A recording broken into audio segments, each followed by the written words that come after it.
Hi everyone, my name is Mark, and today we're going to take a look at another horrible case with you. On May 24, 2019, Jennifer Dulos, a doting mother, was never seen again by her 5 kids and family.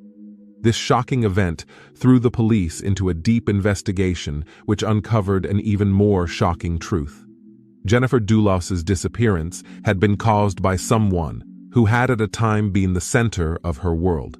Jennifer Dulos was born on September 27, 1968, in New York City to Hillard Farber, a banker, and Gloris Ortenberg, a philanthropist. Jennifer had just one sibling, her sister, Melissa Irene Farber. She studied at Brown University. She graduated in 1990. She got a master's degree in writing from New York University Tisch School of Arts. Jennifer's uncle, Arthur Ortenberg, and his wife founded a fashion company, Liz Clarebone, Inc. In 2004, Jennifer Dulos got married to her heartthrob, Fotis Dulos. They had 5 children together, 2 sets of twins and a girl. They named them all after Greek saints: Theodore Dulos, Constantine Dulos, Petros Dulos, Christian Dulos, and Cleopatra Noel Dulos. Jennifer and her husband, Fotis Dulos, were united for 13 years until their marriage hit the rock in 2017. Jennifer had grown scared of the man she was once in love with. This brings the question, who was Fotis Dulos, and what had changed about him? Fotis Dulos was born on August 6, 1967, in Turkey. He grew up in Athens, Greece. Fotis moved to the United States of America in 1986. He studied at Brown University and graduated in 1989. A few years later, Fotis bagged a master's degree in finance at Columbia Business School. Fotis met his first wife, Hilary Vanessa Aldama, at Brown University. They had attended the same school. He married her in Athens in 2000. After their marriage crashed in 2004, Fotis moved to Connecticut. Dulos had married Jennifer in September 2004, a month after his divorce. He had been seeing Jennifer while he was still married to Vanessa Aldama. After their marriage, they moved to Farmington. Their union produced 5 children Jennifer Dulos adored with her life. That was what made the police suspicious when she disappeared. Jennifer would never intentionally abandon her children. Before her disappearance, Jennifer had filed for a divorce and was fighting for the sole custody of her kids.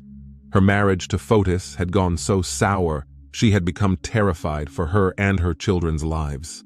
The Dulos marriage hit rock bottom in 2017. Jennifer Dulos first hinted about her troubles in her marriage in a blog post on March 12, 2012. She shared how she wished she was a much stronger person, and confrontations did not scare and appalled her.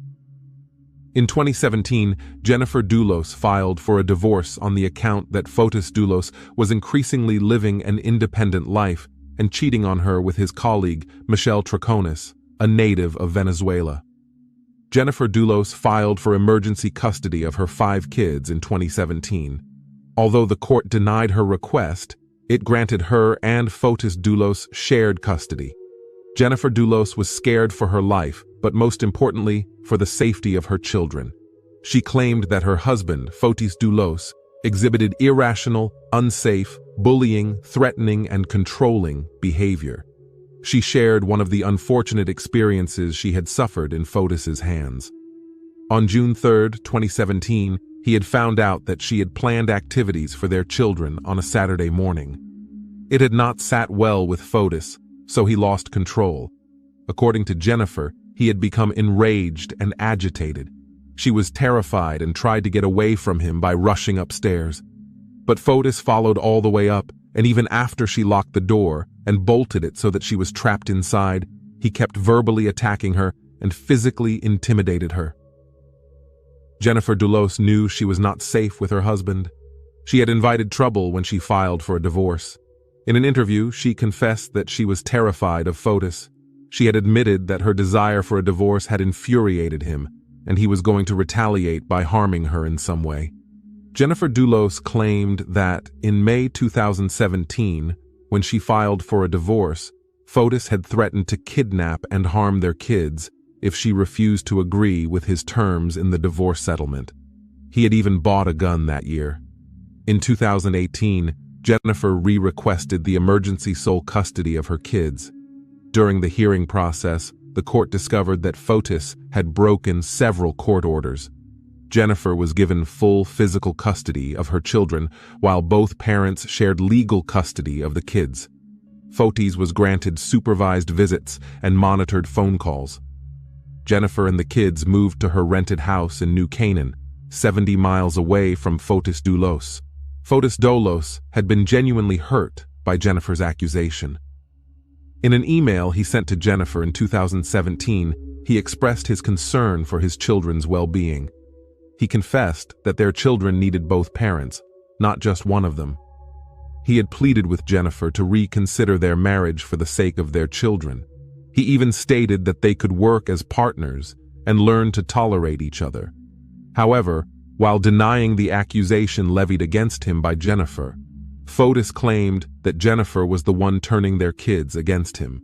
He alleged that the mother of his children called him a psychopath and told the children he did not care about them. He also claimed that Jennifer had bragged about dragging the divorce over a space of 2 years so that she could have the mafia break his legs with a baseball bat. Fotis Dulos also denied ever threatening to kidnap his kids. He admitted to buying a gun, but he had only gotten it for home protection. Fotis Dulos's arguments could have been considered or even believed if the next event did not happen. Jennifer Dulos was last seen on May 24, 2019, at around 8:05 a.m. That day, she had dropped her children off at New Canaan County School and returned home shortly after. The police were alerted of her disappearance by some of her concerned friends.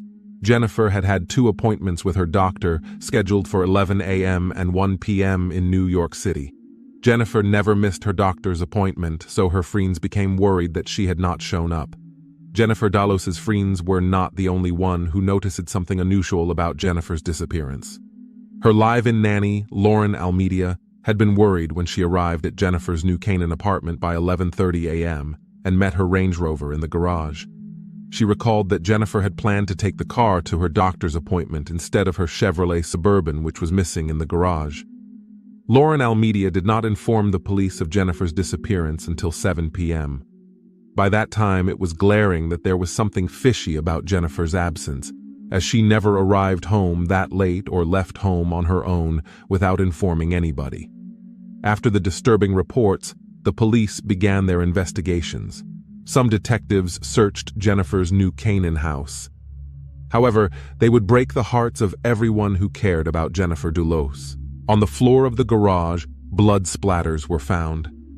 And also, blood traces were found on one of the walls in the garage and the door.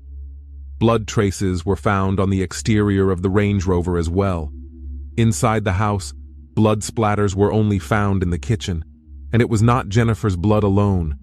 It was a mixture of hers and her husband, Fotis Dulos's blood. This made people wonder how Fotis Dulos had murdered his wife. Further investigations by the police showed that Fotis Dulos had been at Jennifer Dulos's apartment on the day she went missing. According to the police, Fotis had gone to Jennifer's home with a bike, as the tracks around the house were too small to belong to a car. However, Fotis lay in wait for his wife until she returned from dropping her kids off at school. He then shot her in cold blood, cleaned up the scene, and got rid of the evidence. At about 10:25 a.m., Jennifer's neighbor's CCTV captured the Chevrolet Suburban, leaving her home. The police believed that Fotis Dulos had been the one driving the car. The police alleged that he had hidden Jennifer Dulos's body and other items reasonable to the cleaning of the murder scene in the car.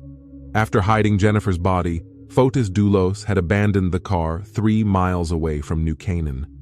The police were confident that Fotis was a cold-blooded murderer because of his suspicious actions later that day. At around 7:30 p.m., Fotis Dulos and his girlfriend, Michelle Troconis, were caught on tape-dumping garbage in trash bins. This could have seemed pretty normal, except they had used 30 trash bins in different spots in Alford Avenue, Hartford. When the police searched the bins, they discovered different incriminating items. In the garbage bags, the police found different cleaning items, some pieces of blood-stained clothes, and used hand gloves. A test was run on the items and the results confirmed the police's fear.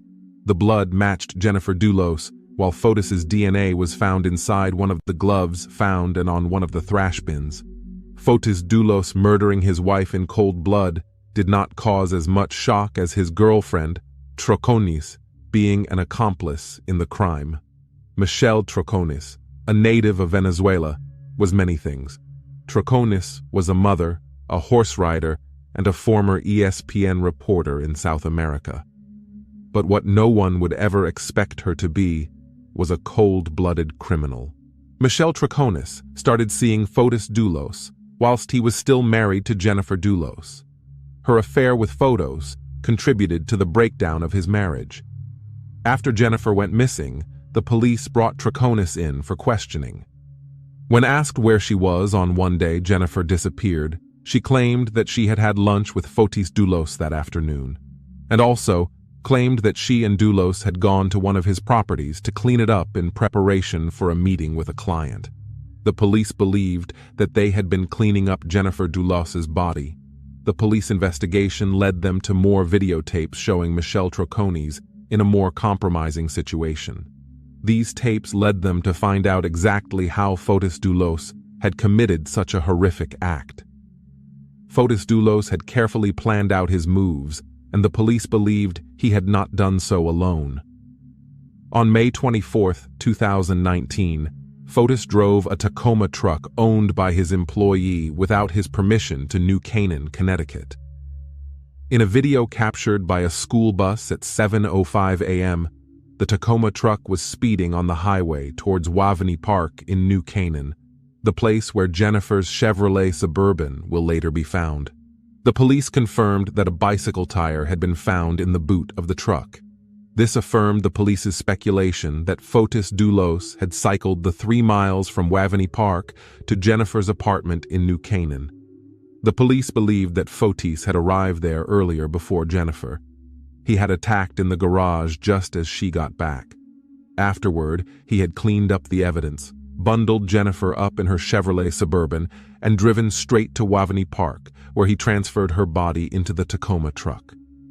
As meticulously as Fotis tried to cover up his tracks, he had left 2 huge pieces of evidence of his presence in the New Canaan house. He had left a sample of his DNA on the doorknob and a mixture of his and Jennifer's blood on the faucet in the kitchen. The police alleged that Fotis had spent hours cleaning the house, hence the neighbor's surveillance footage that showed Jennifer's Chevrolet Suburban leaving the house around past 11. The police were even more certain that Fotis Dulos was a cold-blooded murderer when he made another shocking move 5 days after his wife's disappearance. Fotis Dulos took the Tacoma truck out again without permission. This time, his destination showed that Fotis was as guilty as they come. He had driven the truck straight to a local car wash and detail shop. In the surveillance video of the truck, a black SUV was driving right behind him. The driver of the SUV was none other than Michelle Troconis.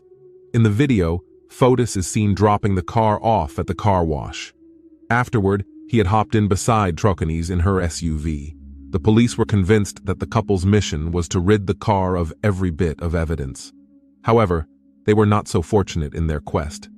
Samples of Jennifer's DNA were found on the passenger seat of the car. As expected, with all the daunting evidence gathered against Fotis Dulos, he became the major suspect in Jennifer Dulos's disappearance. On June 7, 2020, Fotis Dulos was arrested and charged with capital murder, and kidnapping. Fotis Dulos had not been arrested for the murder and kidnapping of Jennifer Dulos until June 2020. You might expect that Fotis should have been arrested earlier. He sure was, but he had not been charged with murder. On June 1, 2019, Fotis Dulos and Michelle Troconis were arrested at a hotel in Avon, Connecticut. They were charged with hindering persecution and tampering with evidence. At the time of their arrest, the police did not have enough evidence against the couple. They both pleaded not guilty to the charges. Fotis Dulos has hired Norm Pattis as his attorney. Fotis strongly believed that Jennifer Dulos was dead. Fotis and Troconis were released. But in September 2019, they were arrested for tampering with evidence and hindering justice.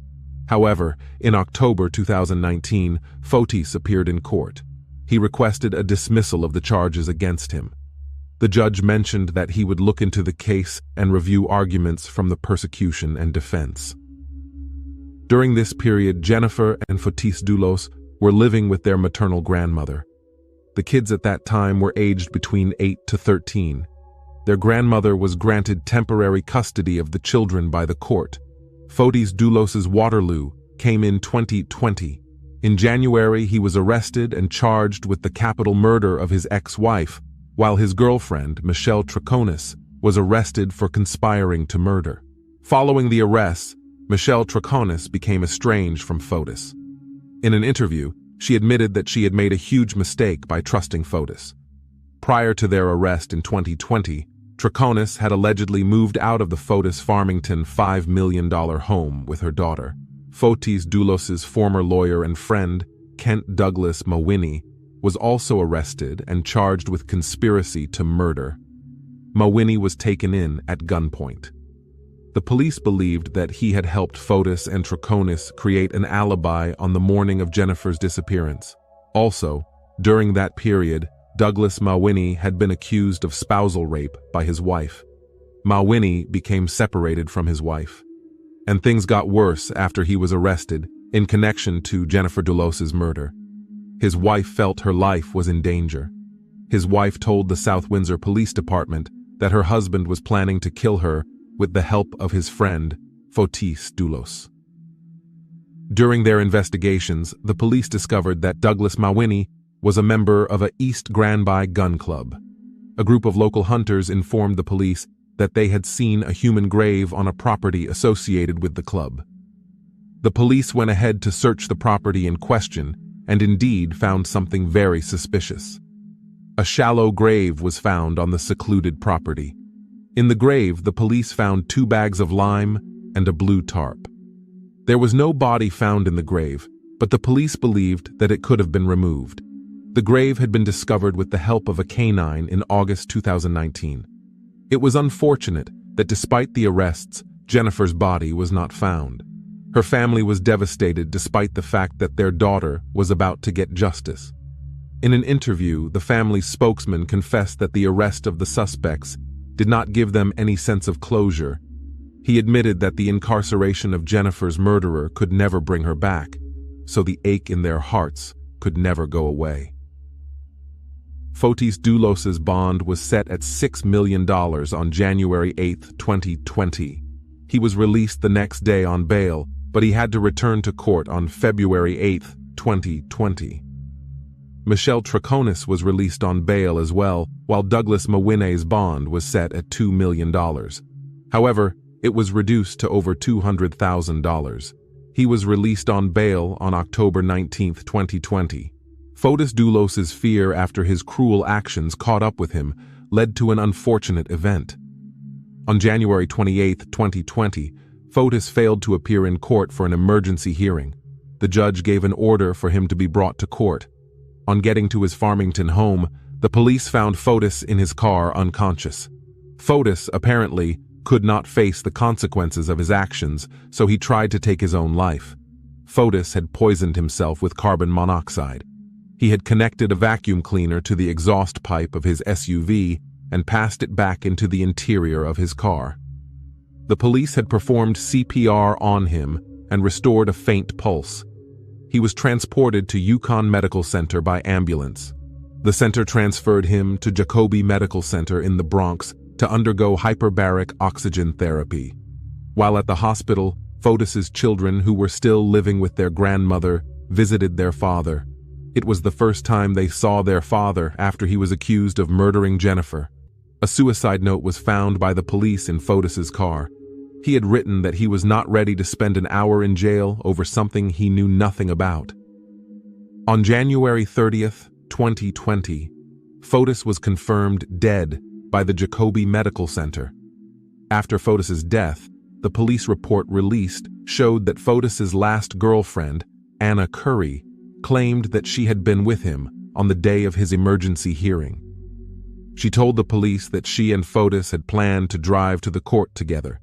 However, Fotis told her he would prefer that they go separately. Curry admitted that she had been terrified when Fotis's attorney had called her to ask why Fotis was not in court. She had been driving at the time, and she had told him that Fotis should have been in court, to which the attorney replied that Fotis's GPS tracker showed that he was still in his Farmington home. Curry immediately knew that Fotis had done something to harm herself, and she asked the attorney to call 911. After Fotis Dulos's demise, the murder charges against him were dropped. On March 3, 2020, a judge passed a novel prosequi request to the prosecutors. Fotis Dulos was not acquitted of the charges against him, but the case could not continue as he was dead. Novel prosequi is an acknowledgement of that fact. However, it provides the prosecutor with a year to refile the case, or it is permanently dismissed. During the hearing, Fotis Dulos's attorney expressed his interest in clearing his client's name. Norm Pattis believed that Fotis had been framed. He argued that whoever framed Fotis had dumped the bloodied clothes and other incriminating items the police found in front of Fotis's front porch. Fotis, in turn, had innocently set out to dispose of them. Hence, the surveillance footage the police had found. Pattis requested to substitute Fotis Dulos's estate as the defendant. However, Pattis's request has not been considered since. Michelle Troconis had been put on house arrest after she had been accused of conspiring to murder Jennifer Dulos. However, there had not been any significant progress on her case as the COVID pandemic had put the case on hold. Troconis's lawyer, John Sheonhon, in an interview, had confessed that there had not been even the slowest progress on Michelle Troconis's case. However, she was scheduled to appear in court on August 6, 2020, while Douglas Mawhinney was to appear on June 2, 2020. Both parties still pleaded not guilty to the charges. In an interview, Michelle Troconis addressed all the people who had made up their minds to judge her without even knowing her personally. She admitted that it was possible to misjudge people. However, she could not be the judge as to whether Fotis Dulos was capable of murdering his wife, but she was capable of judging the fact it had been a waste of time trusting Fotis, and rightly so. 4 years after Jennifer Dulos's disappearance, she still had not been found. Over the years, the police have scourged several places for her body. In 2019, the police had begun their search in Waveney Park, 3 miles away from New Canaan. They had made use of canines and helicopters to carefully search the area. However, when there was no positive result, the search was extended to New York City. The Dulos family owned a property there. The police had searched the property carefully before turning their attention to central Connecticut. The police did not relent in their efforts to find Jennifer as they went ahead to search Hartford CT. Their search had led to the surveillance tapes showing Fotis Dulos disposing of garbage bags in different trash cans all over the city. This led the police to the garbage processing plant of the city. The search took weeks, but it was worth it, as the police found a lot of useful evidence. The search continued to a special fishing pond in Avon that the Dulos family usually visited. The police proceeded to central Connecticut. They searched houses that belonged to the missing's husband's company, 4 Inc. The area covered is estimated to be about 3,000 acres. However, Jennifer Dulos was not found. In August 2021, the search led them to a Farmington house on Mountain Spring Road, which was connected to Jennifer Dulos's husband. The police had chosen to search the house to follow old leads. A renowned expert in finding out unmarked graveyards, Bob Perry was invited by the police. Also, the police brought a septic rank and an excavator to get the best results. Up to this moment, the police have not given any information about finding Jennifer Dulos's body. Despite how horrifying Jennifer Dulos's story was, something good came out of it. In May 2021, the Connecticut State Senate passed a domestic violence bill.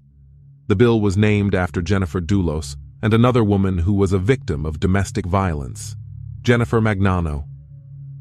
The bill got almost undisputed support from every member of the Senate. On June 28, 2021, the bill was passed into law by Governor Ned Lamont.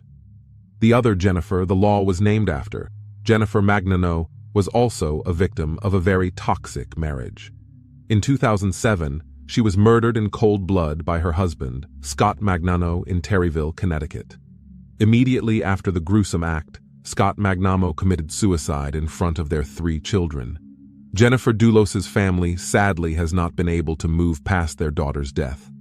In an interview, the family spokesman expressed how much the family missed Jennifer. He shared that Jennifer's wonderful personality and bright demeanor made even people who never knew personally hurt by her disappearance.